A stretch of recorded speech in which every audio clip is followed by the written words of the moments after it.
In today's video, we're recapping Last Night in Soho, a 2021 psychological horror film starring Thomasin McKenzie and Anya Taylor-Joy. Eloise Ellie Turner is a sweet but sheltered teenager, often described as naive, who struggles with her mental health. She has always been captivated by the glamour of the swinging 60s, the music, the culture, and especially the fashion. Her dream is to become a fashion designer, following in the footsteps of her late mother, who tragically took her own life when Ellie was still a child. Since then, Ellie has been raised by her caring grandmother, and while she's grown up, she still occasionally sees her mother's ghost reflected in mirrors, a secret her grandmother is quietly aware of. Hoping for a fresh start, Ellie leaves her quiet rural home in Cornwall and moves to London to study at the prestigious London College of Fashion. But life in the city is not what she imagined. She struggles to fit in with her peers, especially her arrogant and cruel roommate, Jocasta. The only classmate who shows her any kindness is John, a soft-spoken and thoughtful student. Feeling isolated in the dorms,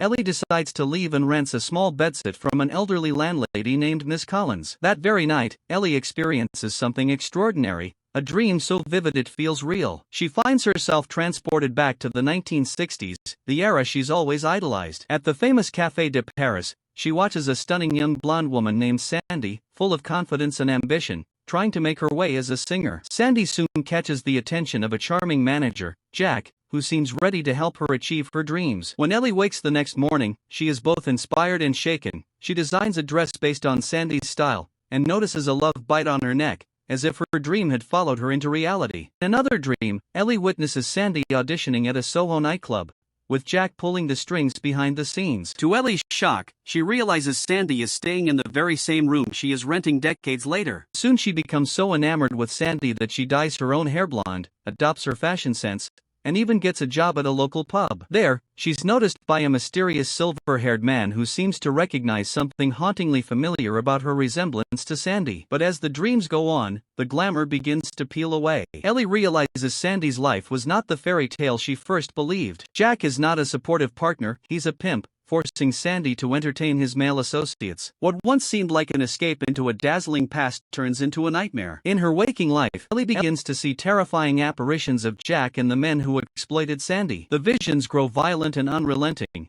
pushing Ellie closer to the edge. One night, Ellie dreams of Jack attacking Sandy, stabbing her in a fit of rage. Horrified, Ellie believes she has witnessed Sandy's murder. Convinced that the silver-haired man is Jack, now grown old, she starts obsessively trying to uncover the truth. She approaches the police, but they dismiss her story as delusions. Only one female detective shows compassion, worried for Ellie's well-being. Digging deeper, Ellie discovers that instead of a murder being reported, there are numerous stories of men in Soho vanishing without explanation. Believing Sandy was murdered and needs justice, Ellie sets out to confront the silver-haired man. At the pub, she finally confronts him. The man denies harming Sandy and leaves, only to be struck by a taxi moments later. It's then that Ellie's boss tells her the truth. The man's name was Lindsay, not Jack. In fact, he had been an undercover vice officer during the 1960s, one who had tried to convince Sandy to escape her life of prostitution. Ellie realizes, far too late, that she has misjudged everything. Panicked and shaken, Ellie rushes home to Miss Collins, intent on leaving London behind. But Miss Collins already knows too much. She reveals to Ellie that the police had stopped by earlier,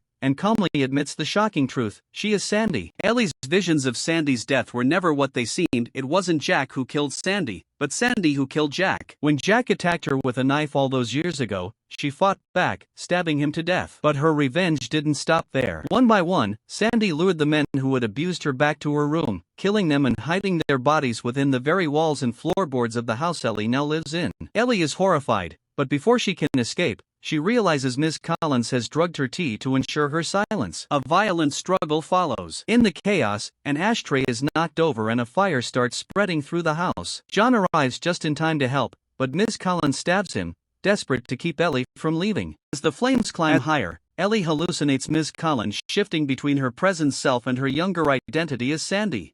In one terrifying vision, Ellie and the younger Sandy ascend a glowing glass staircase together. Ellie manages to break free and knocks Miss Collins down the stairs. In his room, the fire rages as the spirits of Sandy's many victims surround her, begging for revenge. But Ellie refuses to become their instrument. She won't condemn Miss Collins, despite the horrors she committed. When Miss Collins enters, she too sees the spirits and is confronted by the ghost of Jack. Defeated, she chooses not to flee but to stay behind, attempting to take her own life. Ellie stops her, showing empathy, recognizing the pain that drove her actions. Sandy urges Ellie to save herself and John instead, and as the house burns, she remains inside, consumed by her past and her sins. Time passes, and Ellie finally sees her dreams realized. At her end-of-year fashion show, her designs are met with admiration and success. Her grandmother and John are there to support her, proud of how far she's come. In the final moments, Ellie glances into a mirror and sees her late mother, smiling back at her with pride. And, almost as if to remind Ellie of the haunting journey she's endured, Sandy also appears in the reflection, blowing her a soft kiss, leaving Ellie with the lingering memory of a woman whose life and tragedy became forever intertwined with her own.